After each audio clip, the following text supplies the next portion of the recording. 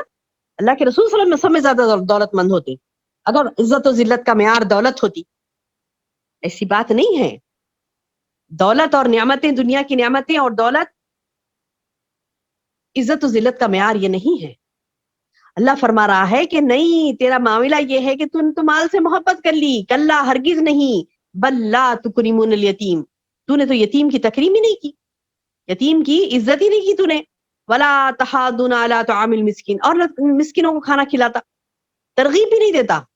یعنی یتیموں کی تمہارا بات یہ ہے کہ ایسا ہرگز نہیں، بلکہ بات یہ ہے کہ تم ہی لوگ یتیموں کی عزت نہیں کرتے، یعنی ان کے ساتھ حسن سلوک نہیں کرتے. جبکہ نبی صلی اللہ علیہ وسلم کا کیا فرمان ہے، آپ فرامین نبوی کھول کر دیکھیں گے تو یتامہ کے اتنے زیادہ کیا کہتے ہیں کہ حقوق ہیں میری بہنوں، اتنے زیادہ حقوق ہیں کہ اللہ کے رسول صلی اللہ علیہ وسلم نے فرمایا وہ گھر سب سے بہتر ہے جس میں یتیم کے ساتھ اچھا برتاؤ کیا جائے، اور وہ گھر بدترین ہے جس میں اس کے ساتھ بدسلوکی کی جائے. پھر اپنی انگلی کے ساتھ اشارہ کر کے فرمایا میں اور یتیم کی کفالت کرنے والا جنت میں اس طرح ساتھ ساتھ ہوں گے جیسے کہ دو انگلیاں ملی ہوئی ہیں. اللہ اکبر. یعنی جس گھر میں یتیم پر ظلم ہوتا ہے وہ اس کے لیے بہت سخت ترین وعید ہے.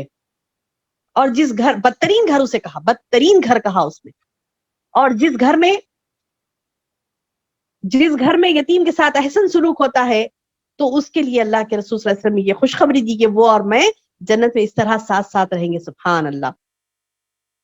تو اللہ تعالیٰ فرماتا ہے کہ تم یتیم کی اکرام نہیں کرتے، عزت نہیں دیتے اسے. اپنی عزت کی بڑی فکر ہے تمہیں، مجھے عزت نہیں ملی، بڑی بڑی فکر ہے. نہیں، یتیم کو عزت دو. بل لا تکرمون، بلکہ تم اکرام نہیں کرتے یتیم کی. ولا تحاضون علی طعام المسکین، اور نہ تم مسکین کے کھانا کھانے پر اکساتے ہو، یعنی خود بھی نہیں دیتے اور دوسروں کو دینے کے لیے بولتے بھی نہیں ہو.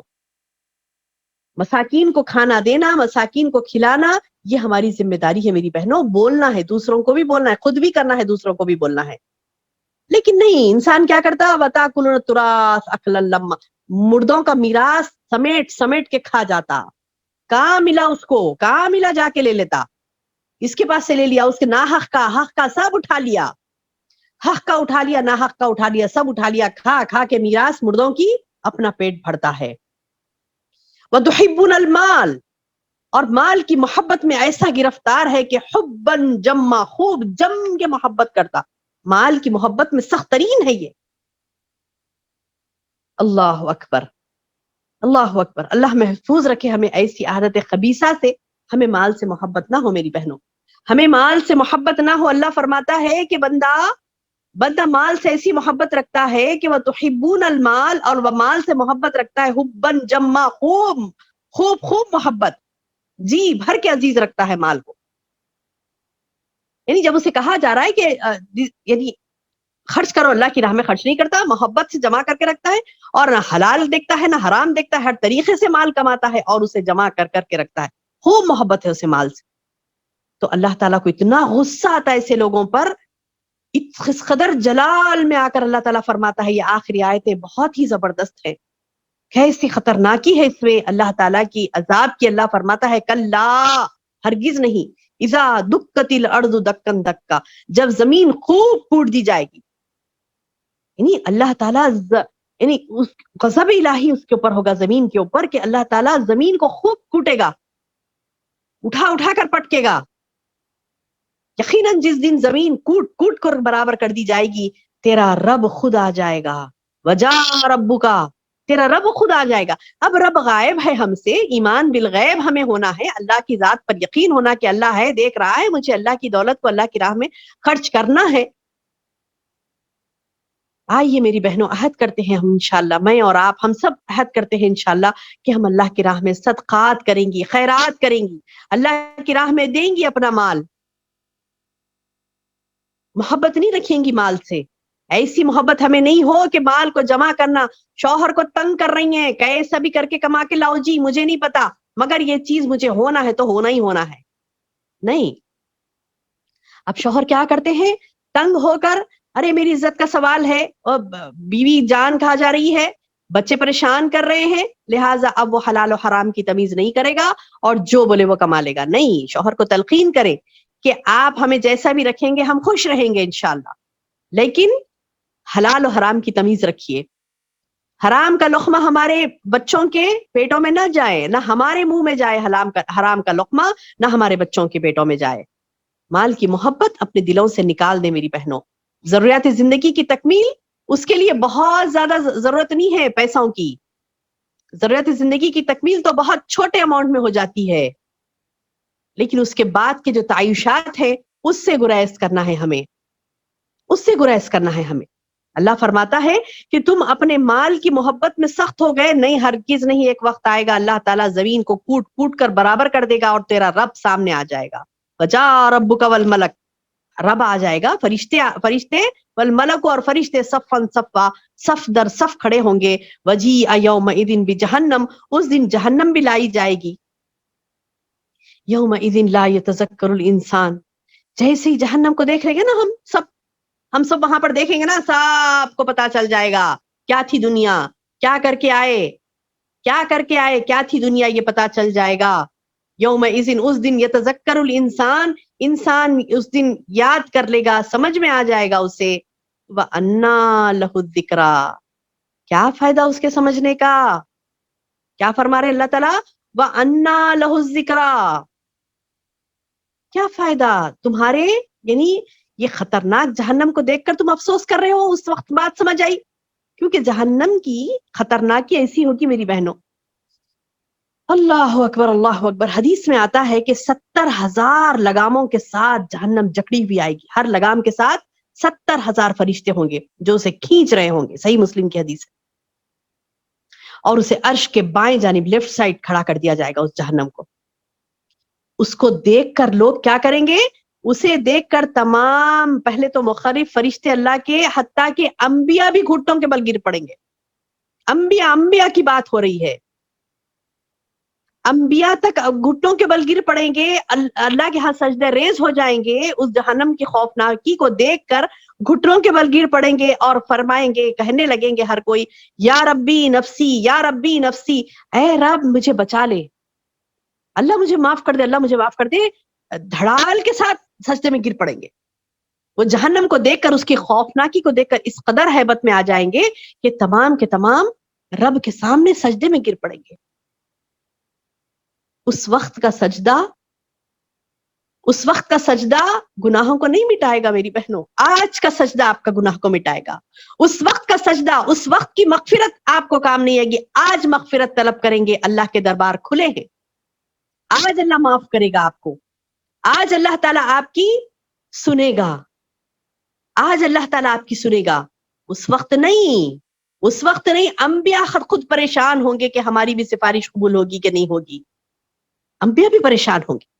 تو میری بہنوں، آج کے وقت کو غنیمت جانیں، آج مغفرت کروا لیں اللہ سے، کیونکہ ایک دن آئے گا، اللہ فرماتا ہے یومئذ یتذکر الانسان، اس دن انسان سمجھ آ جائے گی تو، وَأَنَّ لَهُ الذِّكْرَىٰ، اس دن اس کا سمجھنا کیا فائدہ اس کا، وَأَنَّ لَهُ الذِّكْرَىٰ، اس کا سمجھنے کا کیا فائدہ ہوگا، اس کے سمجھنے کا کوئی فائدہ نہیں ہوگا. وہ ہولناکی کو دیکھ کر، وہ منظر کو دیکھ کر انسان کی آنکھیں کھلی کی کھلی رہ جائیں گی اور اپنے گناہوں پر وہ نادم ہوگا. اور اس دن نادم ہونا، اس دن گڑ گڑانا اللہ کے سامنے، اس دن معافیاں طلب کرنا اللہ سے، کوئی فائدہ نہیں ہوگا، کوئی فائدہ نہیں ہوگا. اللہ فرماتا ہے، یقول، کہے گا وہ انسان، یا لیتنی قدمت لحیاتی. اللہ اکبر، اللہ اکبر. اللہ تعالیٰ فرماتا ہے اس دن انسان کہے گا، کاش کہ میں کچھ کر لیا ہوتا، کاش کہ میں اپنی حیات کے لیے. ہاں، اب یہ بھی دیکھیے پوائنٹ زبردست. کیا کہے گا انسان، میں اپنی زندگی کے لیے کچھ پیشگی سامان کیا ہوتا. اس چیز کو اللہ نے حیات کہا، اس زندگی کو حیات جاویداں ہے میری بہنوں. وہ یہ حیات جاوید، یہ ہم جو جی رہے ہیں وہ حیات ٹیمپروری حیات. اصل حیات آخرت کی حیات ہے. اللہ فرماتا ہے یا لیتنی، وہ کہے گا قدمت، میں آگے بھیج دیا ہوتا. یا لیتنی، اے کاش کے، قدمت، میں آگے بھیج دیا ہوتا، لی حیاتی، میری حیات کے لیے. یعنی اس وقت کی حیات حیات ہے. وہ افسوس کر کے کہے گا کہ کاش میں اپنے آگے کی حیات کے لیے کچھ تیاری کر لیا ہوتا. کیوں؟ کیونکہ فَيَوْمَئِذٍ لَا يُعَذِّبُ عَذَابَهُ أَحَدٌ، اس دن جیسا عذاب کا کوئی عذاب نہیں ہوگا. اللہ اکبر. فَيَوْمَئِذٍ، پس اس دن، لا يعذب، کوئی عذاب نہیں ہوگا، عذابہ احد، اس عذاب جیسا عذاب کبھی نہیں دیکھا ہم نے دنیا میں، کبھی نہ سنا، نہ کبھی کسی آنکھ نے دیکھا. ایسا خطرناک عذاب ہوگا، رونگٹے کھڑے کر دینے والی، دل کو دہلا دینے والی آیتیں ہیں میری بہنوں اللہ پاک کی. قرآن کو پڑھیے، روزانہ سنیے، اللہ کی باتوں کو سنیے روزانہ. وقت تو گزر جائے گا لیکن بات یاد رہ جائے گی. اللہ کے کلام کی یہ بات ہمیں، یعنی ایک کم از کم اس کا اثر چند گھنٹوں تو ہمارے دلوں پر ہوگا نا. اس وقت تک تو اللہ کی رحمت ہم پر ہوگی. جو اس کو کنٹینیو اس اثر کو رکھتے ہیں تو اللہ کی رحمتیں اور برکتوں میں وہ رہیں گے انشاءاللہ. اللہ فرماتا ہے اس دن جیسا عذاب کا کوئی عذاب کسی نظروں نے نہیں دیکھا ہوگا، نہ کسی نے تصور کیا ہوگا کہ ایسا بھی عذاب ہو سکتا ہے. ویسا خطرناک عذاب ہوگا.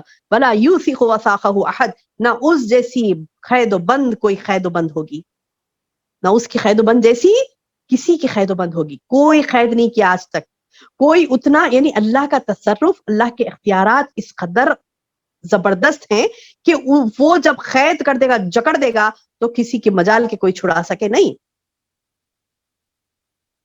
یہ مجرموں کی حالت ہوگی، یہ مجرموں کی حالت ہوگی. خطرناک عذاب انہیں دیا جائے گا.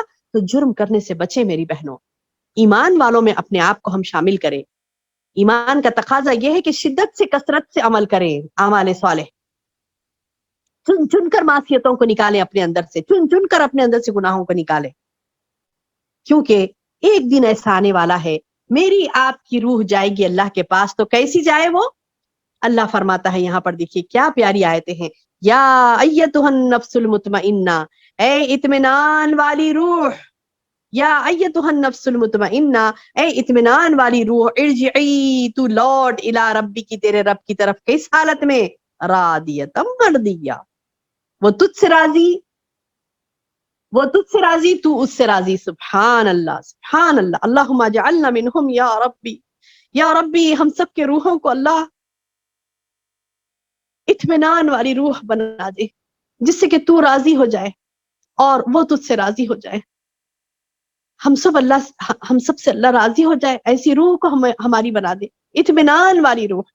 اس اطمینان والی روح کا اللہ استقبال کر کے کہتا ہے یا ایتھا النفس المطمئنہ، اے اطمینان والی روح. ارجعی، تو لوٹ اپنے رب کی طرف. تو کیسا؟ راضیۃ مرضیہ، تو اس سے راضی، وہ تجھ سے راضی.